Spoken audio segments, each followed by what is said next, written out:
Ladies and gentlemen, welcome back to the Road to Grandmaster series. This is my third tournament back in action, and I am in Spilimbergo, Italy, where I am in a very small hotel room. Well, that's not, I'm not trying to insult the hotel room. I'm simply saying the walls are thin, and that's why I'm doing these recaps ASMR style. This is round number 5. And so far, I have 2.5 out of 4, with a win and 3 draws. All the draws have been relatively combative, but nobody has really been able to break through. In this round, I'm playing another 2200 rated player, and he's from Italy. He's like 14 or 15 years old, and it was a nice game, except it kind of wasn't. But it was a really nice game. I'm going to share it with you. So my opponent is kind of like a new 2200, meaning he doesn't have a lot of experience. He doesn't have a lot of games in the database against title players. Like me, I'm a title player. And all I saw before the game is that he likes to play the Queen's Gambit declined. He likes to play d4, c4, d5, e6. Against people who play Queen's Gambit declined, there are ways to take advantage. And so before the game, I took a look at his games. And I saw that against the English, he plays e5. And by plays, I mean he played it like a month ago in a tournament. So I figured, okay, I mean, he's not going to change his opening repertoire that fast. But he did.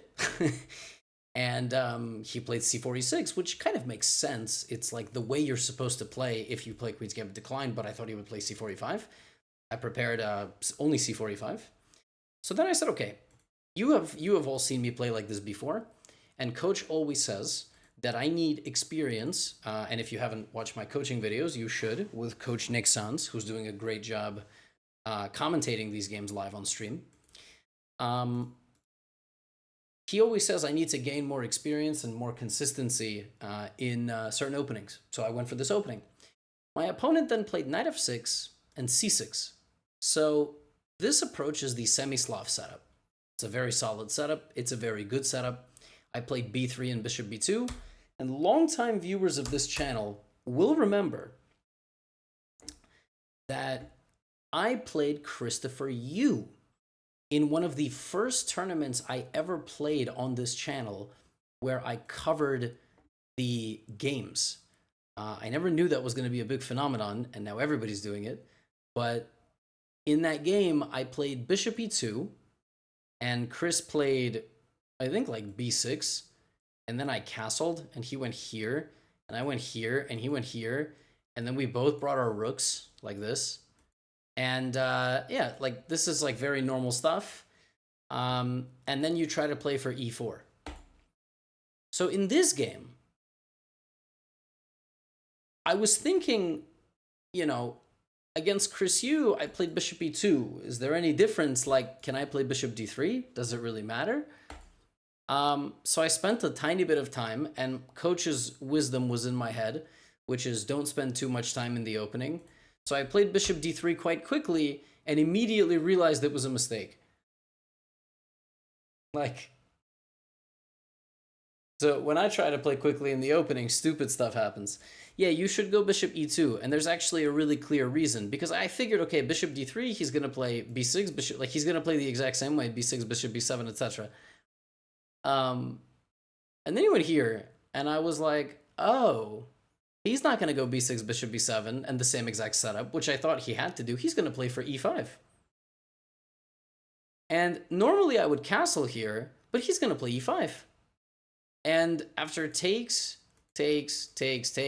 first of all, he's threatening to Greek gift me. So if I stop the Greek gift, then he's just fine. I mean, his position is, he just does this, and position's just completely fine for black. So I'm sitting at the board and I'm like, oh wow. You have to keep your bishop on e2 in these positions, because after rook to e8 and castles, there is no e5. There is no e5 because there's no e4. And the bishop is not there. So take. Oh, sorry, you don't take, you play cd5. Right? There's no bishop. So in my infinite wisdom, and I was like, oh, I'm just going to put the bishop out, whatever. No, actually, there's a big difference. So I was already pretty annoyed. And so what I did here is I went queen c2, e5, I traded, and I really didn't like here that if I take, and castle here, obviously I'm getting Greek gifted again with bishop and knight and all of this. So, and I didn't like h3 because he can play d4, after which my king is still stuck in the center. So I said, okay, long castle. I said, all right, man, you want to fight? You got to fight on your hands. And I'm like double your age and twice your size. So let's fight.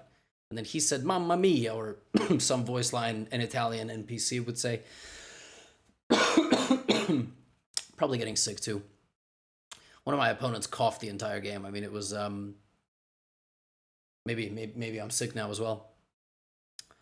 He went bishop e6, which I thought was fine. I mean, it was very tough to understand like what's going to happen in this position because I figured I'm going to play king b1 and then I'm going to start like throwing my pawns at my opponent. He went bishop e6, and now I had a couple of different ways of attacking. I thought about c takes d5. I thought about all this different stuff. F4, king b1, and ultimately I settled on this plan of f4, bishop d6, and g3. Now, as you see there, the computer gives it a yellow question mark. Orange question mark? That's because the computer is a scumbag and doesn't want to let me live my life. As you can tell from my opponent's time management, he was barely spending any time. I mean, clearly he was well prepared. The other thing that I wanted to play here was h3, because I thought I was controlling his movements.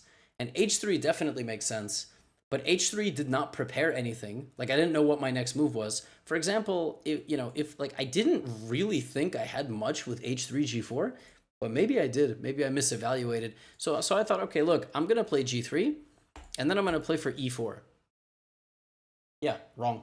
Bad plan. Bad plan. This pawn is hanging, but the thing is it can never really be taken. Oops, if h3, right? Like, yeah, should have played h3, because after bishop g4, which I thought was fine for me because I can just play rook e1. Another cool thing I calculated here for absolutely no reason was e4. And after bishop d1, rook d1, DE, knight e4, knight e4, bishop e4, I was like, ooh, me attack. Yeah, me no attack, nobody. There's no attack here. Or king h8. Yeah, there's no attack. And so I was like, all right, I'm going to play rook e1. And then he went here, which was a very nice move. Queen a5 was a very nice idea. I realized that he's putting pressure on me. And also my knight, is protecting the a2 pawn. Which means that I can't really, go to battle here. Like, again, my plan was to push e4. That's why I protected my pawn with the pawn. Engine hates it, but I thought it was a very human plan. But now I can't do it anymore because I'm going to lose the pawn on a2. The funny thing is the engine actually still thinks it's kind of okay. Wait, what? Oh, rook e4. Yeah. But something like bishop f3, rook e8, bishop h7, king... What? Bishop c3. Yeah, no, I didn't even... No, I just played king b1, which is a mistake. I mean, it's kind of nuts. I mean, I just thought king b1 is a very natural move. The computer wants me to attack the bishop, which I did after I played king b1, but I was like, okay, bishop f3, rook f1, bishop b4, but how can I do this while my... Right? But now I can play king b1. So this was another... I had this thought. I was like, maybe I play h3, boom, boom, boom, and then I play king b1. And I thought maybe we would end up in the exact same position, which is actually what happened. Bishop b4, and there's the exact same position. Now, oh my God, I've never even seen this. Wow, he missed something crazy. Oh my God. So, I mean, I thought bishop g4, he's putting the bishop on e4. In this position, he can play here. And I can't take because he gets my knight and he's better? What? That's crazy. Oh my God, what an invisible looking move. Bishop g2. That's unreal. That's unreal. Wow. Okay, he went bishop e4, and here's something funny happened. So I can't take, right? If I take like this, he takes with a pawn, I'm losing a bishop or a rook. Now, I also can't take like this because after knight e4, I'm in a lot of trouble. I can't move my knight because I'm going to lose my rook, except I can do this. Now, I did see this during the game. I saw that I could take, lose my rook, threaten queen h7, right? Then he would play g6. I didn't see the move here. There's a move here to continue battling. The move is f5. And it did not occur to me that this was a good move. I thought he can very easily just get rid of my, pieces, but FG and take, and there's rook f7, and actually I'm almost winning the game here. Because I have rook g7, knight h7 mate, or rook g7, knight f7 mate. I didn't see f5 because I actually thought about this. I thought about taking and then taking, and then what I had calculated up until this point, and I thought was the correct plan of action, is simply move the rook, unpin. Anywhere you move, it doesn't really matter because what's going to happen is he's going to take, he's going to put the knight on e4, and then you're going to trade, and life is going to be good. So I was thinking, like, do I go rook d1? Do I like put the rook on d3? Or do I take with the queen? Something like this. Pawn c4. Something along these lines. Like, or do I want the rook on e2? And so what I decided here is, rook e2 makes a lot of sense. Because my pawn on e3 is protected. As you can tell from the evaluation bar, which I am not privy to during the game, but you are, so you guys think you're smart and understand everything about chess, but you don't. I thought this is a completely fine position. What I did get scared of here was, as I'm sitting at the board, I realized he has something I didn't see. I had calculated here, what if he plays like rook d8, for example? And my plan here was to take on d5. Like, let's say he plays knight takes. It would be to take on d5 and simply to move the queen. Like, play queen c2. Rook c5 is nice, but I repeat moves. Like, I mean, my queen is escaping. Then as I'm sitting at the board, I realized, oh, and also I calculated b5, which doesn't work. I cannot take on c6, but I go here, and then I dance to safety. So I saw both of these options, and I thought, well, I'm good. And I'm sitting at the board going, wait a minute, he can go take, and not b5, but he can play rook d8 now, and my queen is trapped. Queen is just straight up trapped. He's threatening b5. You may be wondering, how is that a trap? Well, rook c8, and I lose a knight.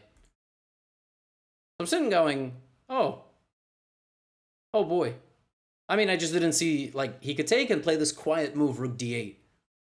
So then I was going to probably take with the pawn, which is also bad because my pawn is weak, but at least, I don't lose any queens or knights or bishops or cats or dogs. So he didn't do that. He played knight e4. He missed dc4 and rook d8, and I took an e4, and his next move also surprised me because I didn't realize how strong it was. I thought he was going to take with the rook so that he could double on the e-file and then put pressure on e3 with his rooks, but he took with the pawn. And originally I was like, this move doesn't make any sense. Why would he do this? I mean, what? How does this move make any sense? Because I thought I'm just going to go back and slowly take over the d-file. Like, I would play like a3, queen c1 maybe, a3. But I got here and I realized I didn't really count the moves properly. Like, the amount of time it takes me to get rid of his bishop and queen, I actually struggled to do so. So I went queen d4, again a mistake, which I thought this made sense because I threaten mate and I force him to push a pawn. And then I thought, okay, I'm going to go queen d7. And, queen d7 makes sense. I attack this. He's going to go rook e7. I'm going to go queen g4 targeting him. And then when he goes, let's say king h8, what I'm going to do now is go to d1, right? So now I'm on the d file. Let's say rook d8. And something like rook move, I don't know, rook c2. Because my queen is defending the rook. I also thought about different things like f5 and trying to get the pawn like this. So I really liked queen d7. His next move surprised me, which was queen h5, because I thought he had to go rook e7. I thought it was the best move. But here I was actually correct. So here I can sacrifice a pawn, give him this, and play rook g1 and play for this. I'm not sure how human that is. Instead of that, I went here. And the reason I traded the queens is now I can't lose. Once I saw dc4 and rook d8, and I realized, wow, this is bad. And I kind of even in this position understood that, like, all right, my winning chances are very low, and I'm down 10 minutes on the clock. And then here I put on my big boy pants. And basically what I started doing from this point forward is purely playing a psychological game. Like I said in the beginning, my opponent is not like a seasoned veteran of the 2200 club. He's a young guy. He hasn't even played that many people over 23 and 2400. I'm not even sure he's played like a single person over 2500, which is kind of crazy. And what I realized before this game is that with white, he has a score of like 4 out of 20, something like that against titled players, or like 23, 2400 plus. And so basically what ends up happening to him inevitably in some of his games is he ends up playing too passively. And as you can see, that's what happened because he was playing really well. I mean, I didn't think he was playing really well because I didn't realize how bad my position was. I just thought he was playing fine. But as you can see, he was doing very, very well. Maybe he didn't realize how good his position was either. And so now, I started playing a little faster. I tried to kick out his bishop, and then I played king c2. And the real question mark for me is why he didn't put his rook on d3. I mean, that seemed to be the entire purpose of taking with the pawn on e4, right? And so a lesson for all of you is follow through with your plans, right? Because if I play b4, he's going to start attacking my pawns. Then he went c5 himself. I very quickly responded to rook h1. This move had basically no plan, but I was trying to indicate to him that I'm going to attack him on the h-file. Also, maybe rook h5, rook d5. He played here, right? So he's very indecisive. Like, he's playing bishop f8, he's playing bishop b7. Like, the bishop is now stopping this. Okay, fine. I didn't even think. I played bishop c3 instantly, right? I'm showing him I want to play b4. I had a feeling he was going to see this coming. He played b6. I played b4 pretty quickly, 15 to 23, right? Now he thinks for a little bit, he plays h6. So now I lock down the queen side and I'm ready with a4, a5. Now again, the position is completely equal, but like I said, I have a feeling he is not going to be putting this rook on d3. Basically, and then he picked up his hand and he hovered it over his rook. Actually, first he played king f7 in this position, right? I mean, I'm trying to go here. And just as a lesson, we're in a bishop endgame, right? So they're all on the same color as my bishop, which is kind of nice for me because they might be weaknesses in the long run. These two for me are weaknesses though, so I got to be a little careful. But at this point, I basically realized he's never going to play rook d3. So he hovers over his rook and I'm thinking, okay, is he finally going to do it? I mean, it's still a pretty good move. And if you play rook d3, a5, something like rook b8, even if I get absolutely everything I want, I can't break through. So my plan was not to do this. But then he went here. And the position is still completely equal. But you'll notice now our time is equal, right? And so here I came up with one of the smartest plans I've come up with in quite a while. This was a very, very, very nice idea. The point is, if I wait, he is going to lock the position. Then if I take, he has a rook and pressure. If I don't take, the queen side's dead. The position is a draw. So here I was like, I know his next move. So just like Pegasus in Yu-Gi-Oh!, where I capture people's souls for eternity and turn them into stone, instead of doing that, I played a5 myself. And here I had this absurd idea. He's going to play a6. And I am going to sacrifice a pawn and run my king. And I calculated here, here, here, here, king b3. And the point is, I want to put my king on c4, after which I'm better, despite being a pawn down. Because I basically did what you do in basketball, split the defense, right? I split the defense, both pawns are weak, and actually all my momentum will carry me forward and win a pawn and then queen. So I played rook a1, and now he took, and I can play b6, but I played king b3, so it's the same idea. But in this move order, my king is going to a4, right? My king is going to a4. I'm playing this pretty quickly. He plays rook b8. I play king a4. So now I'm a pawn down. So I've sacrificed a pawn, but the point is my opponent is completely stuck. And now I'm up 9.5 to 8 minutes, right? The psychology of the game is sort of turning this sort of defensive split. Now at this point, he takes on b5. Right? He's down. Look, he thought for like 37.5% of his time. A, B, C, B. Now it's 10 to 5. Now, he doesn't have a lot of time, and the game feels like it's getting out of control. It feels like it's going the wrong way, right? I'm going to play rook d, etc. I'm going to win this pawn. I mean, if you wait too long, I'm also going to double and push the pawn all the way. So he plays rook b7, which is an inaccuracy. I don't really know what he was supposed to do. Actually, the engine says he's supposed to go back and still go to d3, which is hilarious. I thought this was not good because I would play here, but I guess now pawn to c4 check. Right. Yes. And if he doesn't give me the check, I go to c4. Otherwise, he would give me the check here. Sacrificing a pawn to activate his rooks. Very instructive. But he went here. Now, I can either play rook b1 or rook d2. Probably I should have taken the file, but I went rook b1 because I realized the defensive setup that he was going for. This is what he was going for. He was trying to defend both of his pawns and maybe play c4. I quickly played rook d6. Pressure on the bishop, ready to double, and maybe I'll snuggle in on the c6 where I put pressure on everything, right? All of these different ideas. And here he blundered. And I actually anticipated this sequence of moves when I went for this whole infiltration. He went king e7. I mean, it is a very natural move to get the rook back into the game, but now I double, and then here I predicted how he would lose. So I figured, he would see that he could trade the rooks with me. I mean, it's very difficult to figure out anything else you can do. For example, c4, right? But if c4, I play rook c6, and I'm going to win both pawns. So is he. He's going to win one, but it's not really, nothing is really happening.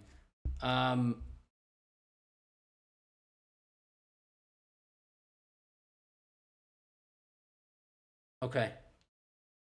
I just answered, just read one of my wife's messages, and I will be responding in about 2 minutes when this game is over. Rook d1.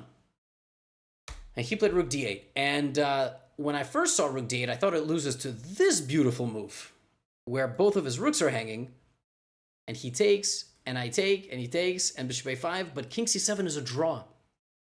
Kind of insane. Kind of insane. But I calculated rook takes rook, bishop takes rook, bishop takes a5. And the point is now I'm in.